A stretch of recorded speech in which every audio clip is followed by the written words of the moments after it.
Hello friends, study with Saurabh YouTube channel पे आपका स्वागत है। जो 5 मार्च 2023 को बीएसएससी सीजीएल का जो री एग्ज़ाम हुआ है उसके हम क्वेश्चंस को देखेंगे। लगभग मैंने 70 प्लस क्वेश्चंस को इकट्ठा किए हैं, तो चलिए उनको जो देख लेते हैं कि कौन उनके जो आंसर हैं वो क्या होंगे। यदि आपको वीडियो पसंद आता हो तो चैनल को ज़रूर सब्सक्राइब कर लें। टेलीग्राम चैनल से मेरे जुड़ जाएं, यहाँ पे जो जितने भी अपडेट्स हैं वो करते रहते हैं हम। तो चलिए बिना देर किए वीडियो की शुरुआत करते हैं। तो पहला सवाल जो था वो भारत शासन अधिनियम 1935 से था। इसमें दिया गया था कि ऑप्शन थे कि इनमें प्रांतों में द्वैत शासन जो है वो समाप्त कर दिया गया था तथा प्रांतीय स्वतंत्रता स्वारंभ कर दी गई थी, तो ये सही था। फिर केंद्र में द्वैत शासन प्रणाली आरंभ की गई थी।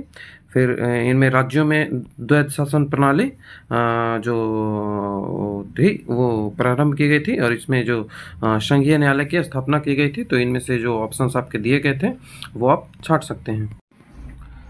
जो नेक्स्ट था वो नेहरू रिपोर्ट से था।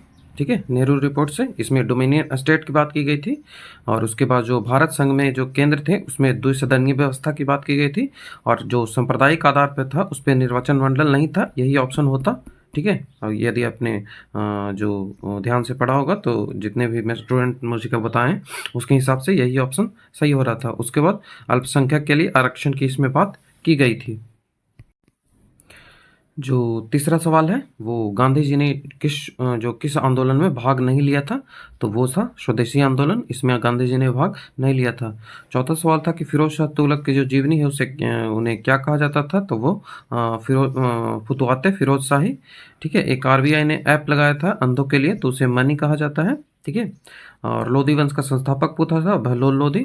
उसके बाद पूछा था कि जब आपातकाल लगता है तो उसमें मौलिक अधिकारों को किस आर्टिकल के तहत खत्म कर दिया जाता है या किया जा सकता है, तो मौलिक अधिकार 359 के तहत खत्म किया जाता है।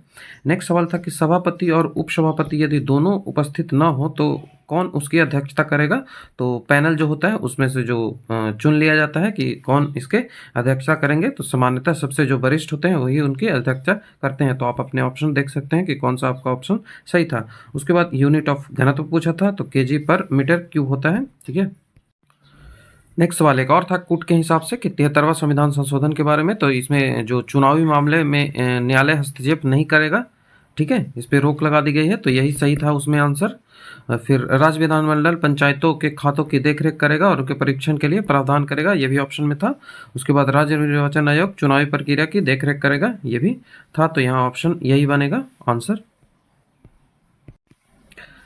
जो नेक्स्ट सवाल था कि ऑपरेशन फ्लड किससे संबंधित है, तो वो मिल्क से संबंधित है। चंदन उत्पादन पूछा था, तो कर्नाटक और केरल इसमें ऑप्शन में था। उसके बाद जो हिंदी भाषा को गवर्नमेंट प्रमोट करेगा वो आर्टिकल 351 में था। यहाँ पे कन्फ्यूजन हो सकता है क्योंकि आर्टिकल जो 350 का है उसमें प्राथमिक स्तर पर मातृभाषा जो सुविधाएं दी गई है, तो कई लोगों ने 350 भी मारा था। लेकिन इसका जो आंसर होगा तो वह 351 होगा कि हिंदी भाषा के विकास का जो निर्देश है गवर्नमेंट का वो 351 में ही होगा। जो 14वां क्वेश्चन है कि मौलिक कर्तव्य कहाँ से लिया गया, तो वो यूएसएसआर से लिया गया था।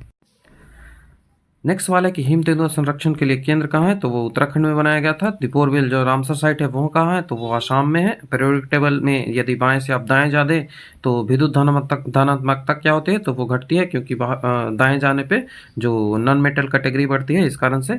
उसके बाद एक डबल डिस्प्लेसमेंट रिएक्शन इसका ऑप्शन होगा। एक रिएक्शन दिया गया था Bl2S4 ऐसे कुछ करके, तो इसका जो आंसर होगा वो डबल डिस्प्लेसमेंट रिएक्शन होगा। उसके बाद आवर्त सारणी के तत्व जो होते हैं 13वें ग्रुप के 13वें आवर्त के, तो वो ऑक्साइड अपना कैसे बनाते हैं, तो वो M2O3 बनाते हैं। आप इसे Al2O3 से समझ सकते हैं, जो Al2O3 है उससे आप इसे समझ सकते हैं। उसके बाद जो 20वां सवाल है वो पहली पंचवर्षीय योजना किस पे टारगेट इसका क्या था, तो वो एग्रीकल्चर था। नेक्स्ट जो सवाल था वो ट्रिकी सवाल था, स्टूडेंट्स ने बताया। तो बांधवगढ़ कहाँ था, तो वो उमरिया कटनी में है। इंद्रावती कहाँ है, तो वो दंतेवाड़ा में है। माधव कहाँ है, तो वो शिवपुरी में है। कान्हा कहाँ है, तो वो मांडला में है। उसके बाद एक नवाचार कृषि उद्यमिता कार्यक्रम बताया गया था कि ये कब हुआ, तो ये जुलाई 2006 में हुआ था। सारे ऑप्शन जो थे वो जुलाई से थे जैसा कि स्टूडेंट्स ने बताया था। उसके बाद जो पूछा था कि चाय एक्सपोर्ट्स में भारत का स्थान केमा है, तो जो चाय एक्सपोर्ट है उसमें भारत का स्थान देखिए यहाँ पे आपको चौथा मिलेगा। ठीक है, जो पहला है वो चाइना है, दूसरा केन्या, तीसरा श्रीलंका, चौथा इंडिया और पांचवा पोलैंड। ये लेटेस्ट है। अब आप देख सकते हैं कि वहाँ पे कैसा दिया गया था आपको ऑप्शंस। उसके बाद सवाल है कि किसका जीडीपी जो है वो सबसे ज़्यादा है। तो जो ऑप्शंस दिए गए थे कई सारे, तो जो इंडिया का जीडीपी ग्रोथ है वो भी 6.8 है। ठीक है, बांग्लादेश का क्या है तो वो 5.2 है। नेपाल का क्या है वो 4.7 है।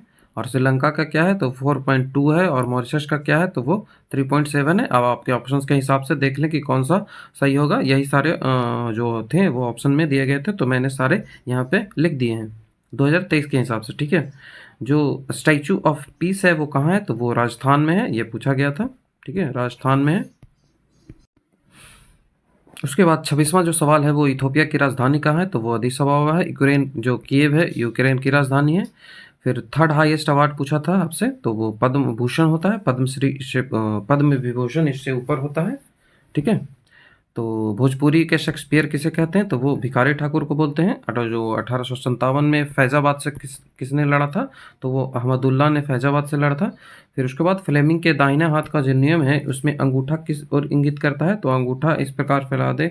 तो जो अंगूठा है वो चालक बल की दिशा को इंगित करता है। किसको? चालक बल की दिशा को। नेक्स्ट जो था कोई गन्ना अनुसंधान केंद्र कहाँ है तो वो लखनऊ में है। फिर पूछा था कि पादप किसके अंदर अंतर्गत आते हैं तो वो प्राथमिक उत्पादक होते हैं। फिर सेल्सियस और फ़ारेनहाइट में संबंध पूछा था, तो ये ए होता है 9/5 सी बराबर F-32। उसके बाद पर्यावरण संरक्षण अधिनियम कब आया था तो वो 1986 में आया था। लेगोंग एक डांस पूछा था, वो कहाँ से संबंधित है? इंडोनेशिया से है। ऑप्शन में नेपाल, भूटान, कई सारे ऐसे दिए गए थे जैसे लोग बता रहे थे। उसके बाद जो भारत में कोविड का नया वेरिएंट है उसका क्या नाम है तो BF.7.1 इसका था। उसके बाद जो दक्षिणी बर्मा है उसका विलय किस गवर्नर जनरल के काल में हुआ था तो वो डलहौजी के काल में हुआ था। जो 39 नंबर सवाल है कि सुमित नांगल जो है वो किस खेल से संबंधित है तो वो टेनिस से है। जो 36वां राष्ट्रीय खेल कहाँ हुआ था तो वो गुजरात के अहमदाबाद में हुआ था। विंग्स ऑफ फायर जो बुक है वो किसने लिखा था? वो APJ अब्दुल कलाम ने लिखा था। एक और बुक पूछा गया था शायद एक एरा कड्डू ऐसा कुछ करके। फिर बजट में टैक्स फ्री अमाउंट कितना है तो वो 7 लाख है। राष्ट्रपति को जो हटाने की प्रक्रिया होती है वो संसद में 2/3 बहुमत आएगी तभी हटेगी।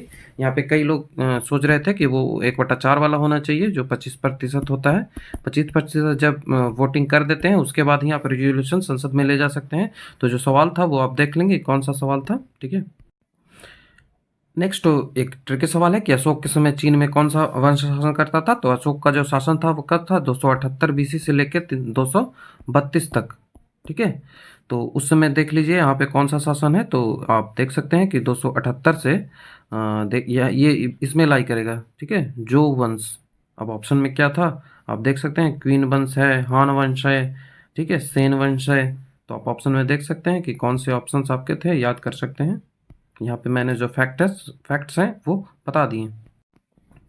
नेक्स्ट सवाल है कि पानी की जो कठोरता है उसे किससे दूर करते हैं तो वो धोबन सोडा से दूर किया जाता है। ठीक है, नेक्स्ट सवाल जो है वो अखिल भारतीय किसान सभा कहाँ है तो अखिल भारतीय किसान सभा जो है वो इसकी स्थापना की गई थी 1936 में।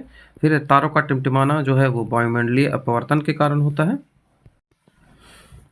नेक्स्ट जो सवाल है कि FDA में भारत का स्थान रैंक केमा था तो उस समय 7वां था। अब आपके ऑप्शन में क्या है वो देख सकते हैं।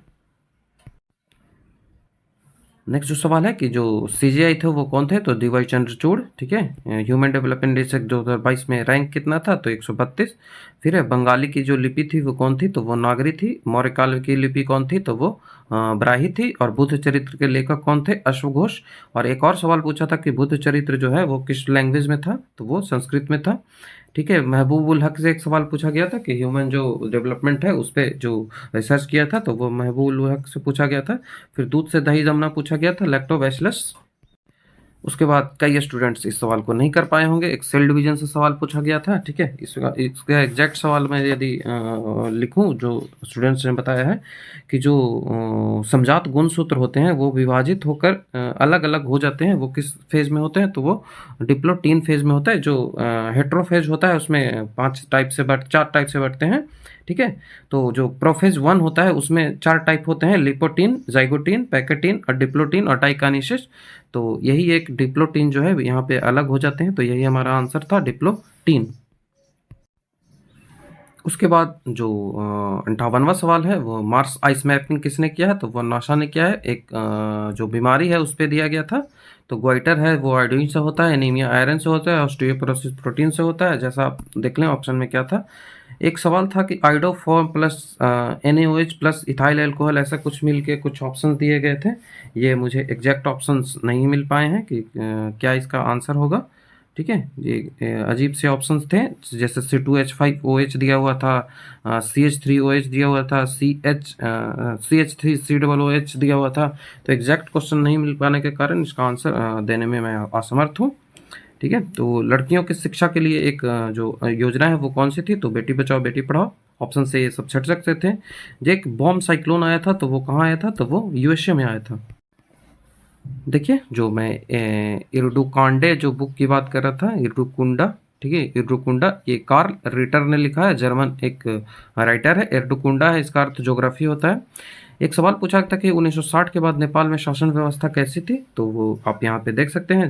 जो मैंने नॉलेज थी वो एक्स्ट्रा जो फैक्ट्स हैं वो बता दिए कि 1960 के बाद जो चुनाव तो हुए थे, जो जिसमें जीता था चुनाव, लेकिन जो महेंद्र सिंह थे, महाराजा महेंद्र सिंह, उसने सारे चीज़ को बंद कर दिया और जो दलीय पंचायत की स्थापना कर दी। अपने जो राजतंत्र था उसकी स्थापना कर दी। तो आप ऑप्शन के हिसाब से देख सकते हैं कि राष्ट्रीय पंचायत के चुनाव जो 63 में पहली बार हुआ था। अब यहाँ पे कौन से आपको फैक्ट्स दिए गए थे वो यहाँ पे देख सकते हैं। जो नेक्स्ट सवाल है वो पूछा गया था कि पार्थिविक ग्रह कौन है? ट्रांजिस्टेरियल ग्रह, तो वो वरुण है। ठीक है, सुजीत जो जहाज है जो कि जो कोस्टल गार्ड की है वो कहाँ डिप्लॉय की गई थी? तो वो गोवा में की गई थी। फिर बुद्ध चरित्र का लैंग्वेज कौन था? तो वो संस्कृत था। तो हमने लगभग 70 प्लस सवाल देख लिए। अब इसके हिसाब से आप मिला लें कि कौन सा आपका जो कितने आपके सही हो रहे हैं, और कमेंट में बताएं कि आपके जो कितने क्वेश्चंस सही हो रहे हैं। कि ये जो क्वेश्चंस जो मैंने इकट्ठे किए हैं स्टूडेंट्स ने मुझे बताए हैं, आप बताएं कि यही क्वेश्चंस है या नहीं। और यदि क्वेश्चंस हैं तो आप कमेंट में बता सकते हैं, और आप मेरे टेलीग्राम ग्रुप में भी जो है वो सेंड कर सकते हैं आपके क्वेश्चंस। ठीक है, तो कमेंट में ज़रूर बताइए कि आपके कितने जो सही हो रहे हैं। ठीक है, तो यही था वीडियो। चलिए।